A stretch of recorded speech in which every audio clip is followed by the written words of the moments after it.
Hey guys, so ఇది 10th క్లాస్కి సంబంధించిన క్వశ్చన్ అనమాట. లీనియర్ ఈక్వేషన్కి టాపిక్కి సంబంధించి. సో క్వశ్చన్ ఏంటంటే, check whether the equations 2x - 3y = 5 and 4x + 6y = 15 are consistent and also verify the graphical representation. అంటే ఈ టూ ఈక్వేషన్స్ కన్సిస్టెంటా కాదా, అలాగే గ్రాఫికల్ రిప్రజెంటేషన్లో కూడా మనం ఏం చేయాలంటే కన్సిస్టెంటా కాదా అనేది మనం వెరిఫై చేయాలన్నమాట. సో ఆన్సర్ చూద్దాం. ఫస్ట్ ఇచ్చిన ఈక్వేషన్స్ని రాసుకుందాం. ఫస్ట్ ఈక్వేషన్ ఏంటి, 2x - 3y = 5. సెకండ్ ఈక్వేషన్ వచ్చేసి 4x + 6y = 15. దీన్ని ఇప్పుడు మనం ax + by + c ఫామ్లో రాసుకుందాం. సో మనకి ఈజీగా a1 b1 ఇవన్నీ కూడా ఐడెంటిఫై చేయడానికి ఈజీగా ఉంటుంది.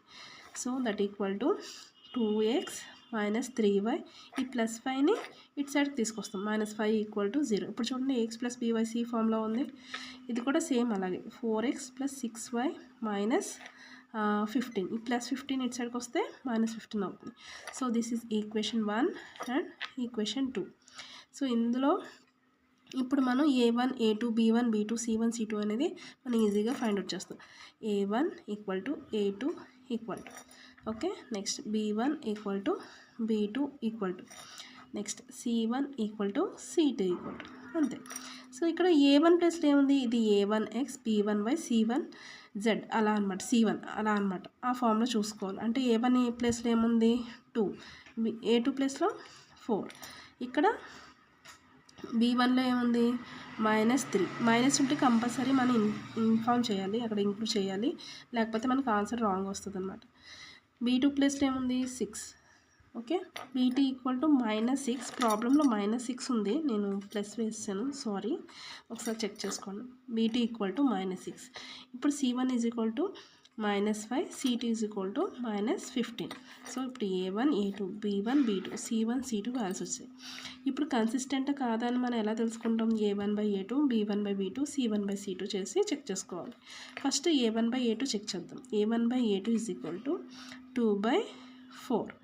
ఈ 2 4లో 2 టైమ్స్ క్యాన్సిల్ అవుతుంది, 1/2. అంటే a1/a2 ఎంత వచ్చింది, 1/2. ఇప్పుడు b1/b2. సో b1/b2 అంటే ఎంత, b1 అంటే -3, b2 అంటే -6. Minus cancel, 1 time 2 time. b1/b2 కూడా ఎంత వచ్చింది, 1/2. ఇప్పుడు c1/c2. c1/c2 అంటే ఎంత, -5/-15. మైనస్ క్యాన్సిల్, 1 టైమ్, ఇది 3 టైమ్, 1/3. అంటే a1/a2 = 1/2, b1/b2 = 1/2, c1/c2 = 1/3.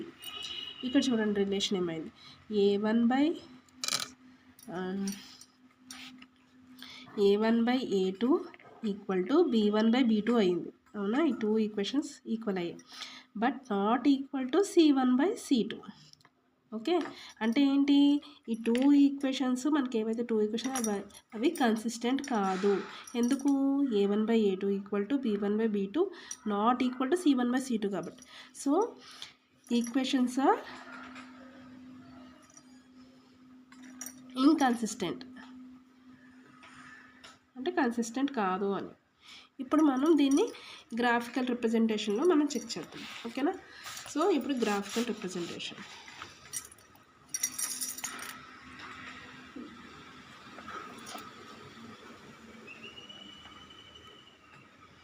గ్రాఫికల్ రిప్రజెంటేషన్లో ఏం చేస్తామంటే, 2 ఈక్వేషన్స్లో మనం ఎక్స్ వాల్యూ వై వాల్యూస్ కొన్ని వాల్యూస్ సబ్స్టిట్యూట్ చేసి వాటి నుంచి మనం గ్రాఫ్ తీసుకోవడం వల్ల కన్సిస్టెంటా కాదా, ఆ 2 ఈక్వేషన్స్ కన్సిస్టెంట్గా ఉన్నాయా లేవా అని కూడా మనం చెక్ చేయొచ్చు అనమాట.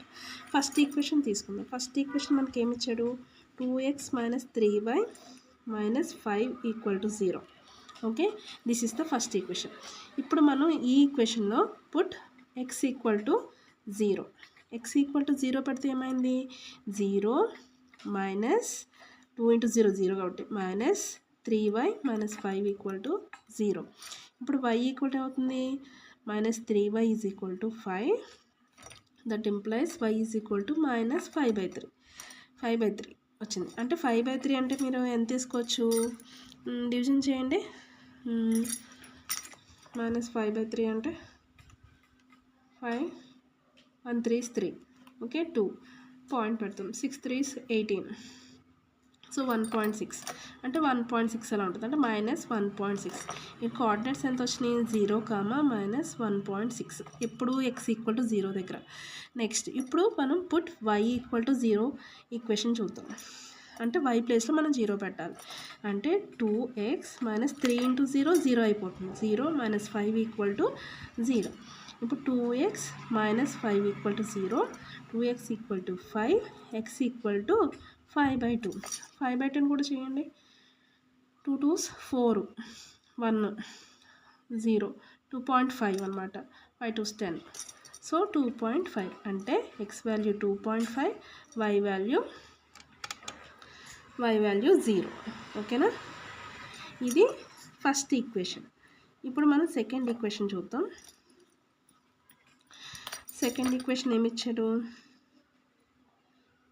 సెకండ్ ఈక్వేషన్ ఏంటంటే 4x - 6y - 15 = 0. ఇది ఈక్వేషన్. ఇప్పుడు మళ్ళీ అగైన్ మనం ఏం చేస్తాం, పుట్ ఫస్ట్ y = 0 పెడదాం. పుట్ y = 0, y = 0 పెడితే 4x - 0 - 15 = 0. This implies 4x = 15, x = 15/4. 15/4 అంటే మళ్ళీ మనం చూసుకోవాలి, 3 4s 12, 3 ఉంది, పాయింట్ పెట్టాం, 0, 6 4s 24, 7 4s 28, సో మళ్ళీ 2 5 3.75 అలా వస్తుంది, అంటే 3.75. అంటే ఇక్కడ కోఆర్డినేట్స్ ఎంత, 3.75, x y ఏమో 0. ఇప్పుడు మళ్ళీ నెక్స్ట్ ఏం చేయాలి, పుట్ x = 0. పుట్ x = 0 దగ్గర ఏం చేస్తాం, ఇప్పుడు మళ్ళీ x ప్లేస్లో మనం 0 పెట్టాలి. అంటే ఈక్వేషన్ ఏమవుతుంది, 4 × 0 0, 4 × 0 0, -6y - 15 = 0. This implies -6y = 15, y = 15/-6. 15/-6 ఎంత అవుతుంది, 15/-6 అంటే 2 3 6, 5 3 15, అంటే -5/2. -5/2 అంటే ఆల్రెడీ ఇక్కడ వాల్యూ చూసాం కదా. ఇప్పుడు y = -2.5 అయిందనమాట. అంటే ఇక్కడ x వాల్యూ 0, y వాల్యూ వచ్చేసి -2.5.